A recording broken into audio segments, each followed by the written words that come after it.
Bonjour Aïssa, bonjour à tous les auditeurs, les auditrices qui nous écoutent. Je vais très très bien Aïssa.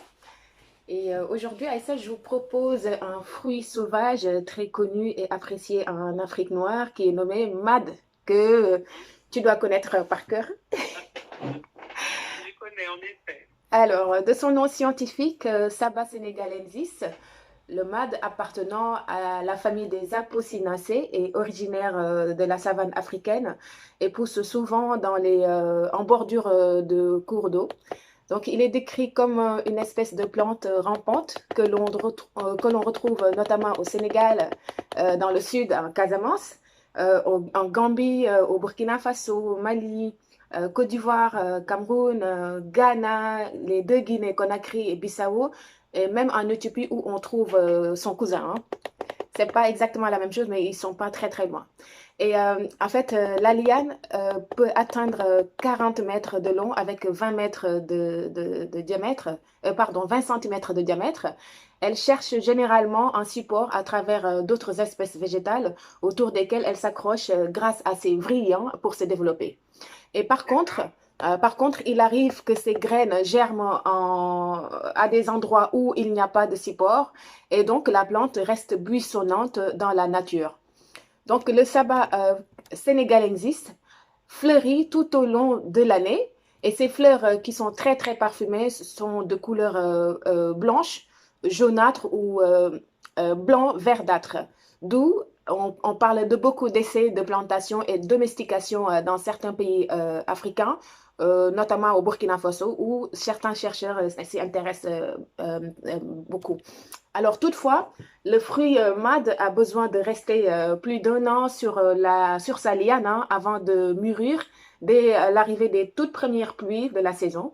Et c'est un fruit d'été qui ne se récolte pas, mais plutôt il se cueille. Hein. On le cueille, mais on ne le récolte pas. Et cependant, le fruit est classé dans la catégorie des fruits appelés les baies parce qu'ils ont des noyaux qui sont entourés de pulpe, ce qui est le cas de certains fruits, notamment le safou dont j'ai parlé il y a 2 semaines, le marola, l'avocat ou le mad dont on parle aujourd'hui. Et Oui. voilà. Et concernant Aïssa, sa description, alors j'arrive concernant sa description. Le fruit pousse sous forme de coque hein, et à maturité, il obtient une couleur jaune orangée alors qu'à l'intérieur de la coque se trouvent des graines enrobées de pulpe jaune, très moelleuses et juteuses, avec un excellent goût sucré et acidulé. Hmm? Le goût de ça. Alors, le zaban aussi a une grande variété de taille. Hein. Quand je dis zaban, c'est mad. Hein. Il a une grande variété de taille, de forme et même de couleurs.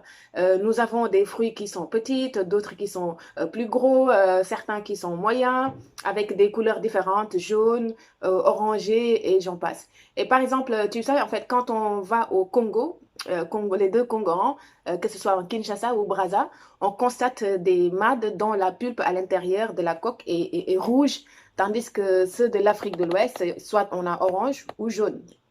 Et Oui. on me dit qu'en fait, c'est à peu près, c'est le même goût, sauf que les oranges sont beaucoup plus acidulées. Quand je parlais tout à l'heure de Zaban, en fait, le Zaban, c'est l'appellation du mad en Bambara ou Bamana, d'où on va parler Oui. d'autres noms vernaculaires du mot mad, du fruit mad, pardon. Donc, l'appellation mad, c'est en Wolof, et le Zaban en Bambara, comme je disais. Le Malombo, on l'appelle Malombo en Kikongo à Brazzaville, ou on l'appelle Litongue en Lingala au Congo-Kinshasa, Oui. Wedga en Morée, la langue mossi du Burkina Faso, Kokota en Côte d'Ivoire et Monkar en Mandjak de la Guinée-Bissau. Alors, nous essayons aussi d'étudier ces composants, hein, puisque au niveau alimentaire, le mad est particulièrement riche en vitamine C, comme le citron, en calcium, en phosphore, en magnésium, mais également en thiamine ou vitamine B1, qui est essentielle pour transformer les glucides en énergie dans l'organisme, ou bien en riboflavine ou vitamine B2, qui est bon pour les muscles et le métabolisme.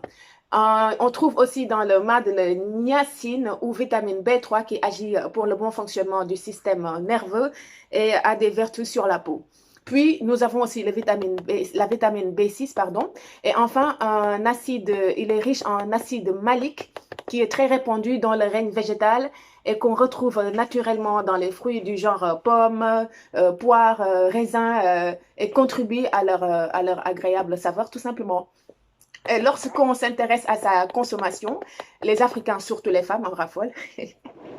Alors, les feuilles sont... Ah, le mat, Ah bah oui, plus des femmes. en tout cas, je n'ai jamais vu une femme africaine qui connaît le mad et qui n'aime pas. Ce serait une première dans l'histoire. Alors, pour revenir sur sa consommation, les feuilles sont cuisinées pour stimuler à l'appétit, hein. Et ces fruits sont consommés de plusieurs manières différentes. D'abord, parfois, on le consomme cru pour la plupart du temps, en rajoutant soit du sel, du sucre, ou bien on mélange les deux, sel et sucre, avec du piment qui pique très fort. Et on peut aussi le cuire au feu avec un peu ou beaucoup d'eau, selon les goûts, hein. Et par ailleurs, Ah, cuire, je savais pas. si, moi je le cuis. Quand tu le cuis, en fait, tu suces la graine.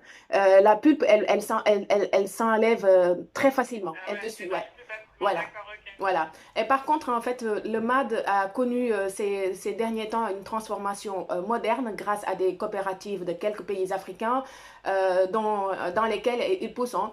On voit actuellement de la confiture de MAD, du jus, Ouais. du sirop de MAD préparé ou en conserve, hein, parce que parfois même on voit les MAD qui sont préparés en conserve.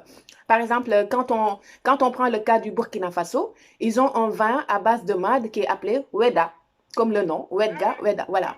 Et sur le plan ouais. artisanal, les feuilles, les rameaux et les fleurs du zaban sont utilisés pour la teinture chez les Dula, les Bambara au Mali et en Côte d'Ivoire. Autre chose aussi à savoir, Aïssa, sur le MAD, il n'est pas conseillé, il n'est pas conseillé d'avaler les graines au risque de le payer très cher, hein. Tu me diras pourquoi. Alors là, franchement, je parle en connaissance de cause. Je suis sûre que les auditeurs vont mourir de rire. Alors, une fois, j'avais pris, comme j'étais petite, hein, j'ai pris un mad qui était très gros et j'ai tout mangé sans rien enlever des graines. J'ai tout avalé. Pendant une semaine, je te jure, j'étais constipée et je te raconte même pas les détails. Et ça, ce sera en privé, avec des pleurs et tout.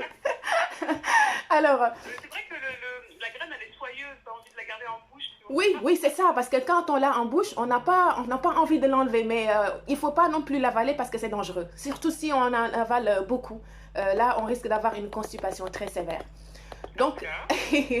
et en plus, il est de plus en plus utilisé aussi, la plante des mades dans les aménagements paysagers au Burkina Faso. Hmm. Ouais. Et en fait, nous allons aussi, je me suis intéressée sur ses bienfaits et usages traditionnels parce que le MAD possède des vertus préventives et curatives en médecine traditionnelle. Et selon le très réputé tradipraticien sénégalais, docteur Massamba Ndiaye, on utilise presque tout sur la plante de MAD, les feuilles, les tiges, le latex, les fruits, etc. Alors, les bienfaits des feuilles apparemment sont nombreux puisque lorsqu'on a fait en décoction, quelques gouttes hein, dans les yeux suffisent pour améliorer la vue ou bien les yeux pour éclaircir aussi les yeux, pardon. Et les feuilles fraîches écrasées utilisées en pansement accélèrent la cicatrisation de la plaie. Utilisées aussi sous forme de suppositoire, je parle toujours des feuilles fraîches écrasées. Et Si, elles soignent les problèmes de prolapsus rectal qui est connu sous le nom de hémorroïde. Il paraît que c'est très très efficace. Alors, il suffit d'accord. aussi quelques feuilles, hein, quelques feuilles, c'est-à-dire à peu près 7, mélangées avec la tige dans 1 litre d'eau en décoction, en prendre un verre matin et soir, lutte contre les maux de ventre, les vomissements et nausées. Et les écorces en décoction aussi agissent rapidement contre la dysenterie, les intoxications alimentaires.